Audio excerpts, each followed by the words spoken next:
Selamat pagi dunia penuh warna. Hari ini akan jadi istimewa. Selamat pagi wahai teman semua. Tawar yang iringi langkah kita. Sudah tak sabar segera dimulai. Siapkanlah dirimu. We're gonna have a good time. Oh so much fun. Bersama teman baru, itu yang aku tunggu. We're gonna have a good time. Oh so much fun. Belajar hal yang baru, tak perlu ragu-ragu. Senangnya mari kita semua berlomba-lomba. Belajar sambil bermain, oh asiknya. Apa yang kita kerjakan hari ini adalah bekal untuk di hari nanti. Sudah tak sabar segera dimulai. Siapkanlah dirimu. We're gonna have a good time. Oh so much fun.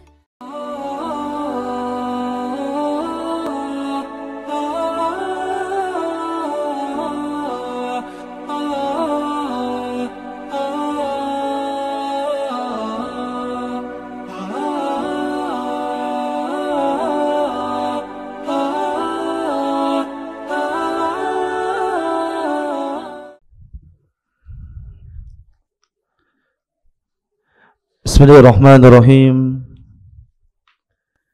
Assalamualaikum warahmatullahi wabarakatuh. Innal hamdalillah nahmaduhu wa nastaghfiruh wa na'udzu billahi min shururi anfusina wa min sayyiati a'malina. May yahdihillahu fala mudilla lahu wa may yudlilhu fala hadiya lahu. Asyhadu an la ilaha illallah wahdahu la syarika lahu wa asyhadu anna Muhammadan abduhu wa rasuluhu la nabiyya ba'dah. Allahumma salli ala Muhammadin wa ala ali Muhammad wa ala alihi wa ashabihi wa man tabi'ahum bi ihsan ila yaumiddin.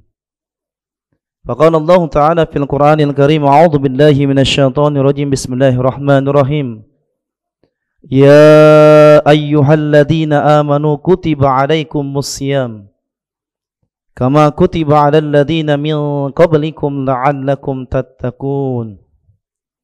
Wa qala Rasulullah sallallahu alaihi wasallam, man shoma ramadhana imanan wa ihtisaban ghufira lahu ma taqaddama min dzambi. Shadaqallahul azim wa shadaqar rasulul karim. Yang pertama-tama yang saya hormati para alim ulama, cerdik cendekia sesepuh masyarakat, terkhusus kepada seluruh jamaah Masjid Al-Furqan yang dirahmati Allah Subhanahu wa taala. Segala puji bagi Allah yang telah melimpahkan rahmat serta barokahnya kepada diri kita. Alhamdulillah, pada malam hari ini kita masih ditakdirkan oleh Allah Subhanahu wa taala untuk bisa menjalankan Ramadan kita. Masih diberikan kesempatan oleh Allah Subhanahu wa taala untuk berjahadah di dalam siam kita. Masih diberikan kekuatan oleh Allah Subhanahu wa taala untuk memantapkan diri kita agar diri kita menjadi nantinya di akhir sebagai orang-orang yang bertakwa. Maka mudah-mudahan setiap ikhtiar kita di dalam rangka melaksanakan ibadah kita di bulan Ramadan ini akan menjadikan diri kita nantinya umat-umat yang terbaik yang akan mendapatkan predikat la'allakum tattaqun. Kemudian salam beriring salawat pun tercurah kepada junjungan kita Nabi besar Muhammad sallallahu alaihi wasallam, yang mana atas perjuangan, pengorbanan, tetesan darah serta keringat beliau kita pun bisa merasakan kenikmatan iman dan kenikmatan Islam. Dan kita pun berdoa agar diri kita mendapatkan syafaat dari Rasulullah sallallahu alaihi wasallam. Karena pribadi Rasulullah sallallahu alaihi wasallam adalah sosok pemimpin yang sangat dicintai oleh rakyatnya. Seorang sosok guru yang menjadi uswatun hasanah bagi murid-muridnya. Kemudian seorang sosok nabi dan rasul yang sangat mencintai umatnya. Sampai di akhir kehidupan Rasulullah sallallahu alaihi wasallam, yang keluar dari lisan Rasulullah sallallahu alaihi wasallam adalah ungkapan cinta sayang kepada diri kita dengan kalimat ummati, ummati, ummati. Mudah-mudahan kita yang berkumpul di sini Bapak Ibu sekalian akan mendapatkan syafaat dari Rasulullah sallallahu alaihi wasallam, pantas dan memantaskan diri sebagai umatnya Rasulullah sallallahu alaihi wasallam. Bapak Ibu yang dirahmati Allah Subhanahu wa taala, alhamdulillah saat ini kita sudah berada di pertengahan Ramadan. Tentunya ketika diri kita berada di pertengahan Ramadan ini, ada evaluasi atau introspeksi bagi diri kita. Apa yang sudah kita laksanakan, apa yang sudah kita tingkatkan, dan apa yang sudah kita kejar sehingga diri kita layak nantinya akan menjadi orang-orang yang bertakwa di sisi Allah Subhanahu wa taala. Tentunya hakikat dari sebuah perjuangan, hakikat dari melaksanakan siam ini tidak lain adalah bagaimana diri kita menjadi orang-orang yang dekat dengan Allah, dengan takarub kepada Allah Subhanahu wa taala melalui segala macam ibadah-ibadah yang kita lakukan. Kemudian kita pun juga berharap dengan diri kita melaksanakan siam Ramadan ini, kita nantinya akan mendapatkan kebaikan-kebaikan dari nikmat-nikmat yang telah Allah janjikan di bulan Ramadan ini. Kemudian insyaallah kita pun juga nantinya akan mendapatkan ampunan dari Allah Subhanahu wa taala, dan kita akan berharap nantinya dijauhkan dari apinya neraka Allah Subhanahu wa taala. Ma'asyiral muslimin, jamaah salat Isya wa Tarawih yang dirahmati Allah Subhanahu wa taala. Tentunya Rasulullah sallallahu alaihi wasallam bersabda di dalam sebuah hadisnya berkenaan dengan siapa saja mereka yang diharamkan oleh Allah Subhanahu wa taala dari api neraka tersebut. Dari hadisnya an Ibnu Mas'ud radhiyallahu anhu. Dari Ibnu Mas'ud radhiyallahu anhu qala, bahwasanya dia telah berkata anan Nabi sallallahu alaihi wasallam, dari Nabi Muhammad sallallahu alaihi wasallam dia bersabda bahwasanya Rasulullah sallallahu alaihi wasallam menyampaikan qala ala ukhbirukum an tuharramu 'alan nar. Rasul bertanya kepada sahabat, ya sahabatku, ala ukhbirukum an tuharramu 'alan nar. Maukah aku tunjukkan kepada kalian siapa saja biman tuharramu 'alan nar, siapa saja yang diharamkan oleh Allah Subhanahu wa taala dari api neraka. Bu, kepengen enggak Bu terbebas dari api neraka? Mau dikasih tahu Bu? Nah, maka Rasulullah SAW bertanya kepada sahabat. Rasul itu Bu suka bertanya, kemudian juga dia menjawabnya. Maka pertanyaannya, ala ukhbirukum biman tuharramu 'alan nar. Maukah aku tunjukkan kepada kalian siapa saja mereka yang diharamkan dari api neraka? Lalu sahabat berkata, qalu bala, ya Rasulullah. Qala, lalu Rasulullah SAW berkata, ala kulli hayyin layyin, kemudian qaribin wa sahlin. Siapa mereka? Kata Rasulullah SAW, mereka yang pertama adalah memiliki sifat hayyin. Siapa yang memiliki sifat hayyin ini? Hayyin ini adalah orang yang memiliki sifat rendah hati, tidak menyombongkan diri, kemudian mereka tawaddu. Tahu Bu ya tawaddu? Nah, tawaddu itu artinya rendah hati. Bukan tawaddu itu ketawa sambil duduk, bukan, tapi tawaddu ini artinya rendah hati. Ya, tidak menyombongkan diri. Orang yang sombong itu Bu, dalam sebuah hadis dikatakan bahwasanya al-kibar batarul haq wa ramtun nas. Yang namanya kesombongan itu adalah menolak kebenaran, kemudian merendahkan manusia. Itu yang namanya kesombongan. Maka jauhi sifat sombong tersebut. Bagaimana kita menghiasi dengan momentum Ramadan ini, kita menghiasi diri kita dari hal-hal yang tadi menyombongkan diri kita. Banyak orang yang saat ini menyombongkan dirinya. Ada yang menyombongkan diri dengan hartanya. Ada yang menyombongkan diri dengan jabatannya. Ada yang menyombongkan diri dengan kemampuannya. Ada yang menyombongkan diri dengan segala hal yang ada pada dirinya. Maka hati-hati ketika diri kita memiliki sifat sombong. Tidak akan masuk surga bagi orang-orang yang memiliki sifat sombong tersebut. Maka Bapak Ibu sekalian, kita lihat Ramadan ini adalah kesempatan bagi diri kita. Sama kita berada di bulan Ramadan ini. Tidak dibedakan antara satu dengan yang lainnya. Semuanya punya kesempatan untuk menjadi orang-orang yang bertakwa di sisi Allah Subhanahu wa taala melalui proses Ramadan ini. Oleh karena itu Bapak Ibu yang dirahmati Allah Subhanahu wa taala, Jangan sampai diri kita memiliki kesombongan, terutama kepada tetangga-tetangga kita. Ya, hal yang kecil Bu, hati-hati. Terkadang diri kita melalaikan haknya tetangga kita. Kita tahan untuk bertahun-tahun tidak saling tegur sama tetangga kita, tidak saling sapa sama tetangga kita.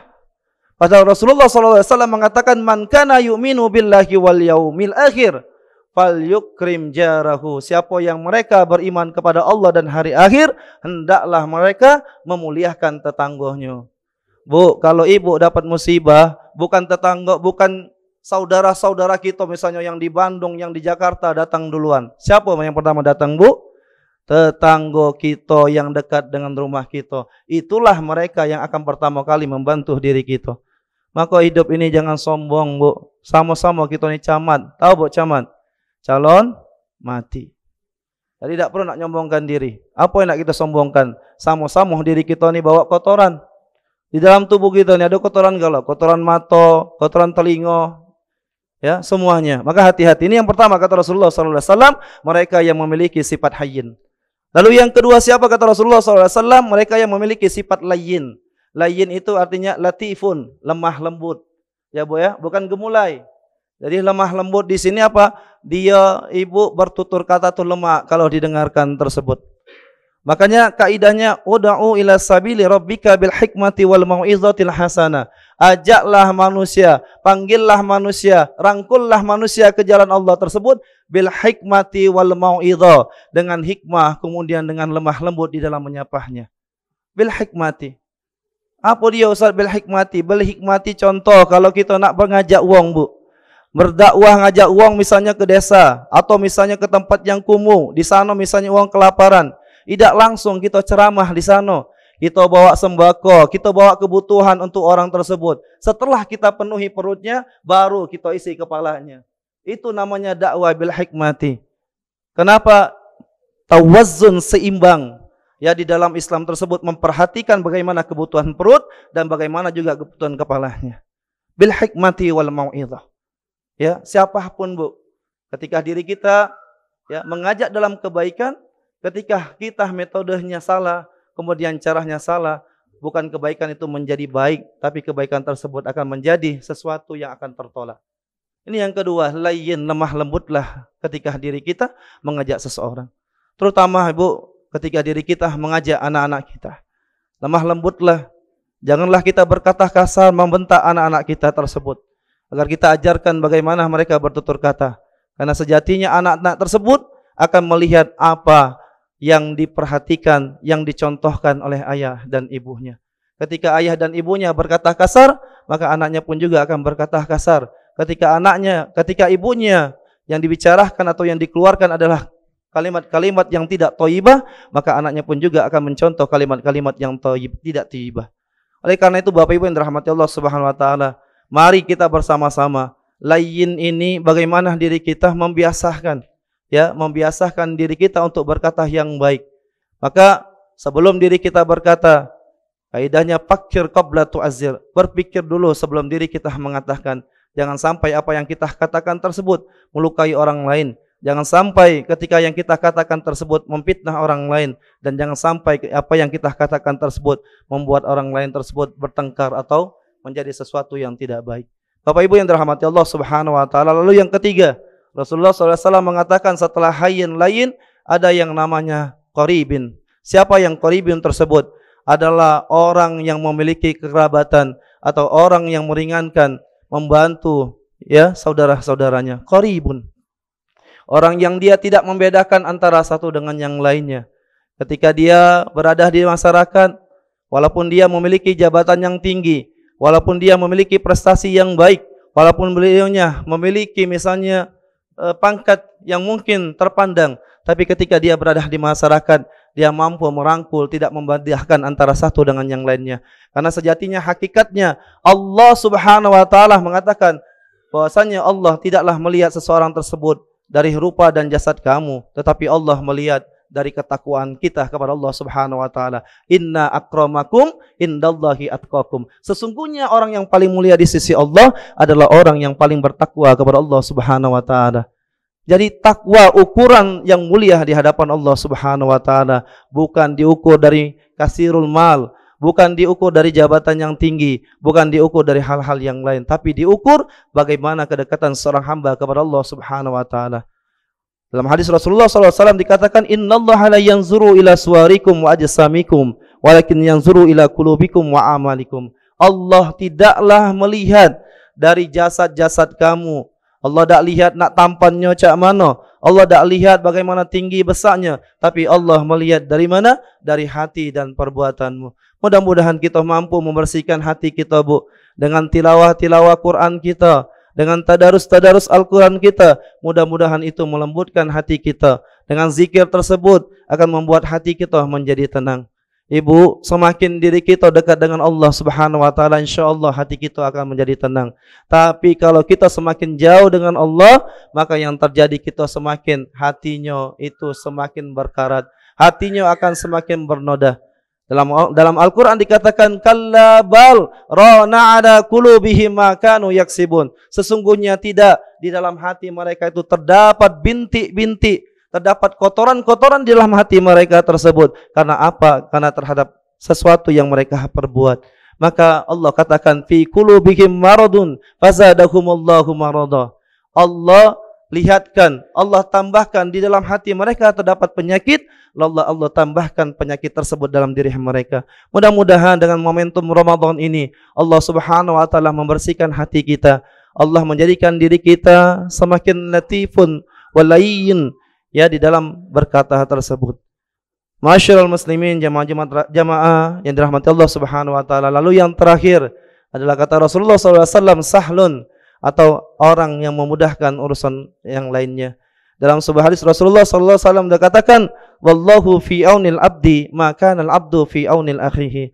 Siapa seorang hamba yang memudahkan, yang meringankan urusan saudaranya dalam urusan dunianya, maka Allah Subhanahu wa taala akan memudahkan urusan dunia dan akhiratnya.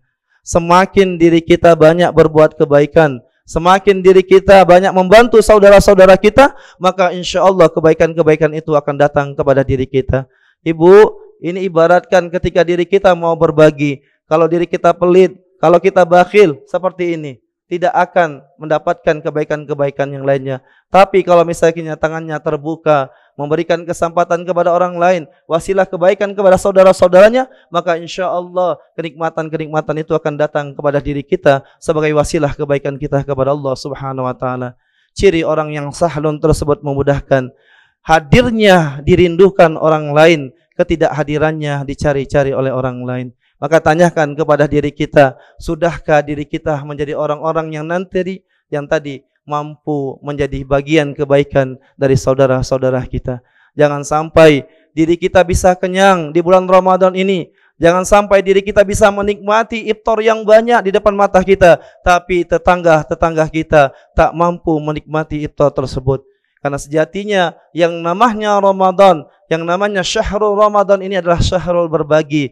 Bagaimana kita merasakan kepedihan-kepedihan dan kesengsaraan saudara-saudara kita. Mudah-mudahan Bapak Ibu yang dirahmati Allah Subhanahu wa taala, tausiah atau kultum pada kesempatan malam hari ini menjadi pengingat dan motivasi bagi diri kita bahwa kata Rasulullah SAW, 4 orang yang insyaallah tadi diharamkan dari api neraka. Yang pertama adalah hayyin, orang yang tidak menyombongkan diri. Yang kedua adalah layyin, orang yang berlemah lembut. Yang ketiga adalah orang yang qaribun, yang dia berkeluarga atau kerabat dekatnya dia semuanya dia hargai. Lalu yang keempat adalah orang yang sahlun, yang memudahkan urusan saudara-saudaranya. Itu saja mungkin kesempatan ini yang bisa saya sampaikan. Saya akhiri billahi taufiq wal hidayah summa wal inayah. Assalamualaikum warahmatullahi wabarakatuh.